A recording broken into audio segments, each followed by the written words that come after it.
Good morning to everybody. So we completed the triangle and its properties. Then today we will start congruence of triangles. And then yesterday I gave some practice questions for your practice. And then tomorrow, otherwise day after tomorrow, we will discuss the answer for those questions. Otherwise, I will send a PDF file. Okay, yeah. For those questions, I will send the answers in a PDF file. Okay, today we will start the congruence of triangles. What is meant by congruence, dear? What is meant by congruence? It's very simple. So when you are closing, when you are closing one object by the another object, suppose when you are closing one object by the another object, it will completely cover.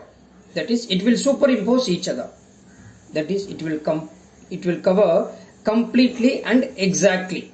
Okay, when you are closing one object by the another object, it will superimpose each other. Are you getting there? Now, suppose otherwise what you can do? You can, yes, consider two mathematics books of class 7. Okay, published by NCERT. So what? When you are closing one book by the another book, it will superimpose each other. Then the two books are what? Congruent. Then the two books are what? Congruent. When we can say that two objects are congruent? Yeah. So when are you closing one object by the another object, it will superimpose each other. If the one object completely covers the another object, then the two objects are congruent to each other. Are you getting there? Then you can say tell several examples. Okay, that is, look at your room. That is, ceiling fan will be the in the ceiling fan. That look at the wings of that. Okay, then if you are considering two wings, then it will be congruent to each other. Are you getting there? Then saving blade, you can say that, and then postal stamp, you can say that, and then after that, yes, two identical tumblers, you can say that. Okay, so these are all the congruence objects. Okay, when are you saying the congruence of plane figures? What is the congruence of plane figures? Yes, for example, like a triangle or rectangle or square or circle, these are all the what plane figures. But when we can say that these two things are, yeah, just simple. If it is a circle, okay, just to cut out the circle with a pair of scissors, okay, and then another circle, draw another circle. Okay, then place this circle on that circle, it will completely covers, then the two objects are what congruent to each other, otherwise it is not. Otherwise it is not. Are you getting there? Okay. Now suppose if we are considering the plane figure, when we are saying the two plane figures are congruent to each other, okay, then, okay, before that, wait. When you can say that two line segments are congruent to each other. Two line segments. Suppose this is a line segment ABD. This is a line segment PQ. When you can say that these two line segments are congruent to each other. What I said, what is my congruence? If you are closing one object by the another object, if it completely covers, then the two objects are congruent to each other. Now AB and PQ are the two line segments. Okay. Will you able to say that AB is congruent to PQ? Yeah, it's very simple. Just to take the line segment PQ, placed over on the line segment AB. If it completely covers, then the two line segments are what? Congruent to each other. Okay. So when we can say that the two line segments are congruent, if the two line segments are in the same length. When dear, if the two line segments are of the same length, then the two line segments are congruent to each other. Are you getting it? That is, the line segment AB is equal to the line segment PQ, then the line segment AB and PQ are congruent to each other. Congruent to each other. By seeing, by observing and all, we cannot say. By seeing and observing and all, we cannot say. Either you have to measure, otherwise what you can do that? Yeah. Then take a line segment and then place over on the another line segment. If it completely covers, then you can say that the two objects, otherwise two line segments are congruent to each other. Are you getting there? Yes. Congruence of angles then. Congruence of angles. What is that congruence of angle? Yeah. This is angle ABO. AOB. This angle POQ.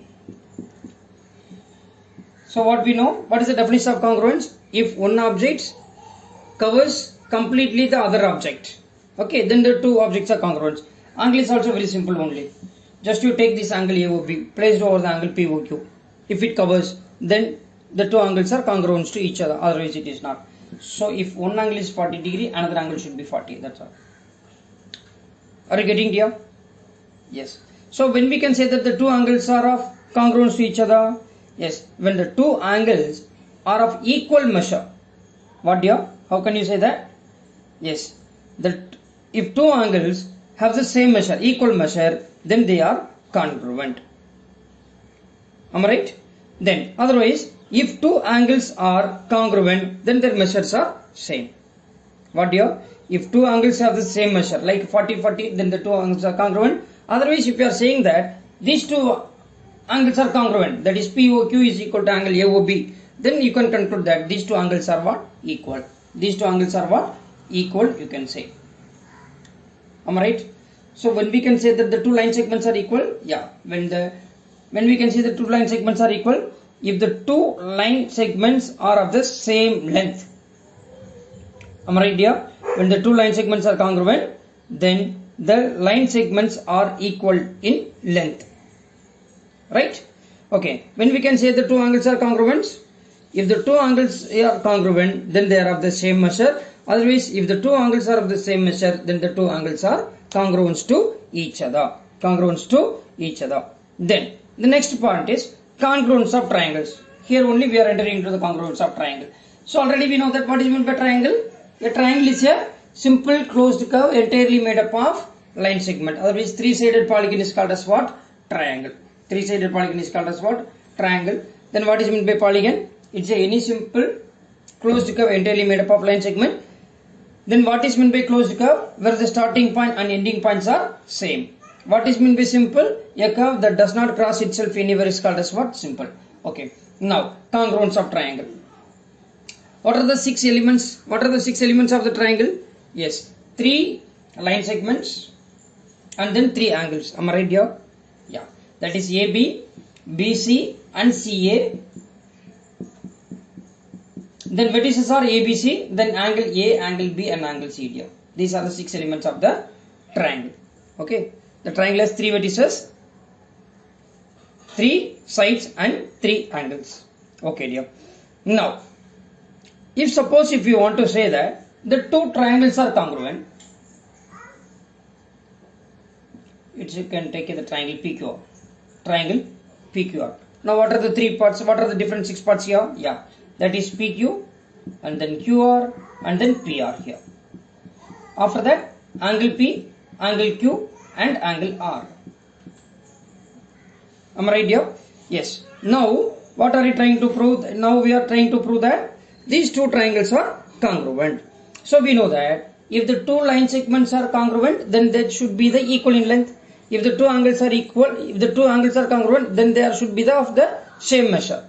So upon what we can say that if you want to say that these two triangles are congruent, then the corresponding side should be equal and then corresponding angle should be equal. Corresponding angle should be equal. Then that have the same size and same shape. When the two objects are congruent to each other, then the two objects should be of the same size and same shape here. Okay, here the triangle ABC is congruent to triangle PQR. This is the symbol of congruence, dear. Please remember, this is a symbol of congruence. This is the symbol of congruence. Triangle ABC is congruent to triangle PQR. Triangle ABC is congruent to triangle PQR. Then you can conclude that six parts you can conclude here. That is, if triangle ABC is congruent to triangle PQR means, then corresponding parts are equal. That is, angle A equal to angle P. Hello? Angle A equal to angle P. That is, otherwise, angle A corresponds to angle P. Angle A corresponds to angle P. Am I right here? Yes. Angle A corresponds to angle P.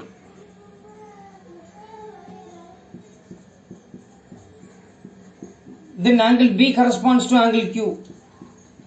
Then angle C corresponds to angle R. A is corresponds to angle P. Angle B is corresponds to angle Q. Angle C is corresponds to angle R. Am I right? Yes. Now, what are the corresponding sides then? Corresponding sides. Corresponding sides means what? AB and PQ are the corresponding side. BC and QR are the corresponding side. AC and PR are the corresponding sides. Am I right here? Corresponding vertices, corresponding angles, and then corresponding sides. Corresponding vertices, corresponding sides, and corresponding angles. Are you getting here? Corresponding vertices is nothing but A and P, B and Q, C and R. Corresponding sides, AB and PQ, then BC and QR, and then AC and PR. And then corresponding angles. Angle A equal to angle P, angle B equal to angle Q, and then angle C equal to angle R.